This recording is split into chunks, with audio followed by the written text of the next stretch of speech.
ಅತಿಯಾಗಿ ಟೆನ್ಷನ್ ಆದಾಗ ಸಿಗರೇಟ್ ಅನ್ನ ಸೇದಿ ಬಿಸಾಕ್ಬೇಕು.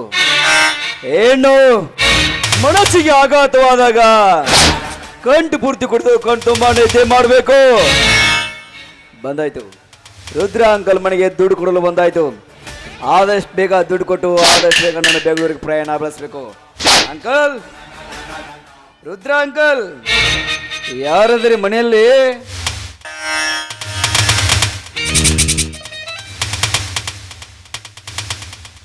ಯಾರು ಯಾರು ಬೇಕಿತ್ತು?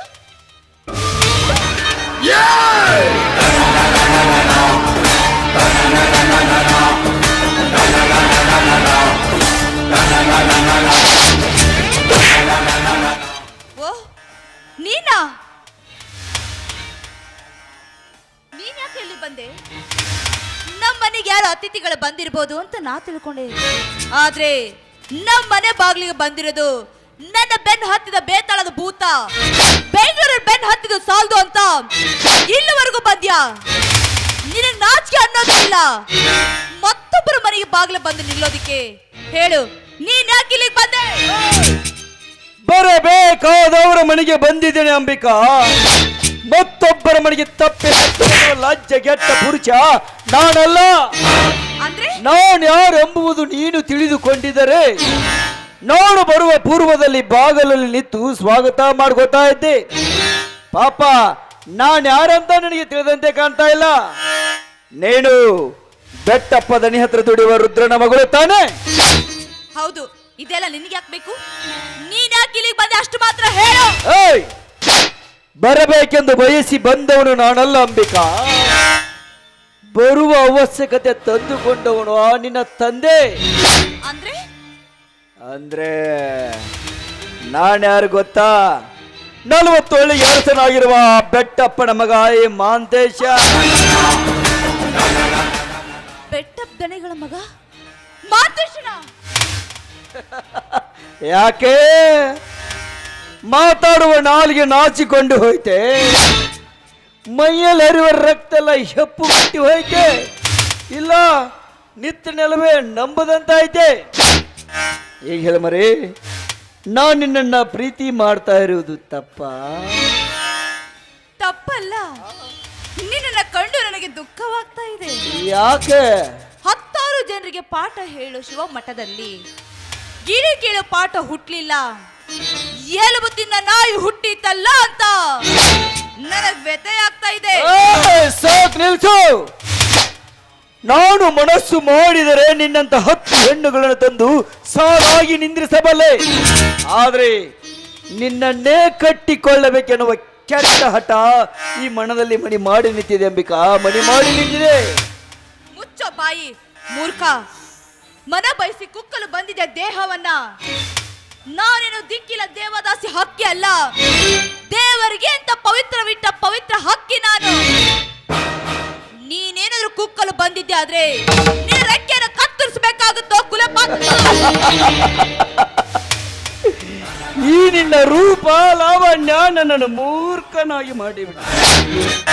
ಹೌದು, ಆಕಾಶದಲ್ಲಿರುವ ಹಕ್ಕಿ ನೀನೊಂದು ತಿಳಿದುಕೊಂಡಿದ್ದೆ.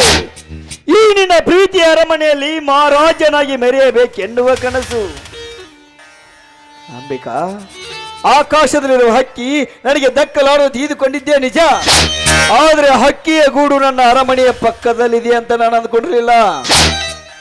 ನಿನ್ನಿಂದ ನೀನಾಗಿ ಒಪ್ಕೊಂಡ್ರೆ ಸರಿ, ಇಲ್ಲ ಅಂದ್ರೆ ಗರುಡನಾಗಿ ಬಂದು ಹಕ್ಕಿಯನ್ನು ಕುಕ್ಕಿ ಕುಕ್ಕಿ ಕೊಲ್ಲಬೇಕಾಯ್ತು. ಜೋಕೆ ಮಾಂತೇಶ್, ನನ್ನ ಅಷ್ಟೊಂದು ಪ್ರೀತಿಸ್ತೀರಾ? ನಾನು ಅಷ್ಟೊಂದು ರೂಪವಂತಿಯೇ?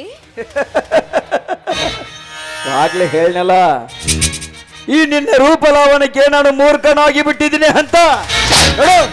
ನೀ ಹೇಳುವ ಉಪದೇಶದ ಮಾತುಗಳು ಈ ನನ್ನ ಹೃದಯದಲ್ಲಿ ಯಾವುದು ಭದ್ರವಾಗಿ ಉಳಿಯಲಾರು.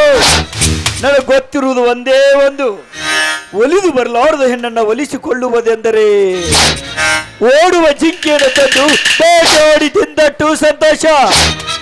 ಏನು ಪ್ರೀತಿ ಇಲ್ಲದ ಹೆಣ್ಣನ್ನ ಭೋಗಿಸುವುದೆಂದರೆ ಅಮೃತ ಅಮೃತ ಉಂಡಟ್ಟು ಸಂತೋಷ. ಏನು ಮನಸ್ಸಿಲ್ಲದ ಹೆಣ್ಣನ್ನ ಮದುವೆಯಾಗುವುದೆಂದ್ರೆ ಹಠ ಮಾಡುವ ಕುದುರೆಯನ್ನು ತಂದು ರಥಕ್ಕೆ ಕಟ್ಟಿ ಚಾಟಿನ ಬಾರಿಸಿ ಸವಾರಿ ಸವಾರಿ ಮಾಡಿದ ಸಂತೋಷ. ನೋಡಂಬಿಕಾ, ಮಾತಿಗೆ ಮಾತು ಬೆಳೆದಂತೆ ವೈರತ್ವ ಬೆಳೆಯುತ್ತೆ. ವೈರತ್ವ ಬೆಳೀತಾ ಹೋದ್ರೆ ನಿನ್ನ ಪ್ರೀತಿಗೆ ಸರ್ವನಾಶವಾಗುತ್ತೆ. ಸಮಯ ಸಿಕ್ಕಾಗ ಸುಖ ಪಡುವುದು ಜೀವನದ ಜೀವನ. ಕಮ್ ಕಮ್ ಒಂದ್ಸಲ ನಿನಗೊಂದ್ ಮಾತು ಕೇಳ್ತೀನಿ, ಉತ್ತರ ಕೊಡ್ತೀಯಾ? ಎಲ್ಮಿ ಕೇಳು. ಮಾನವರ ಹೊಟ್ಟೆ ಅಸ್ತ್ರೆ ಹೊಟ್ಟೆಗೆ ಏನ್ ತಿಂತಾನೆ? ಇದೆಂತ ಪ್ರಶ್ನೆ? ಮಾಡೋನು ಹಸಿದಾಗ ಹೊಟ್ಟಿಗೆ ಅನ್ನನೇ ತಿನ್ಬೇಕಲ್ಲ. ಅನ್ನ ತಿನ್ನ ಬದಲು ಸಗಣಿ ಯಾಕೆ ತಿನ್ನಬಾರ್ದು? ಮನುಷ್ಯನಾದವನು ಅಣ್ಣವನ ಬಿಟ್ಟು ಸಗಣಿಯನ್ನು ತಿನ್ನಲಾರ. ಈಗ ನೀನು ತಿನ್ನಲು ಹೊರಟಿದ್ದು ಅನ್ನವಲ್ಲ, ಸಗಣಿನೇ.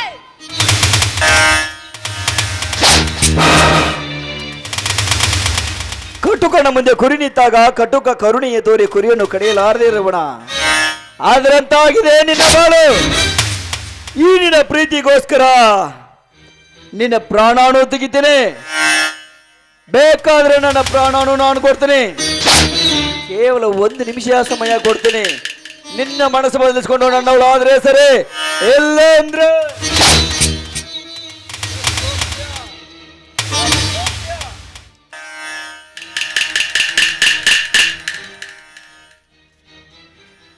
ಈ ಸಮಯದಲ್ಲಿ ಇವನನ್ನು ಎದುರು ಹಾಕೊಂಡ್ರೆ ನನ್ನ ಬದುಕು ಸಾಗಿಸೋ ತುಂಬಾ ಕಷ್ಟ ಆಗುತ್ತೆ.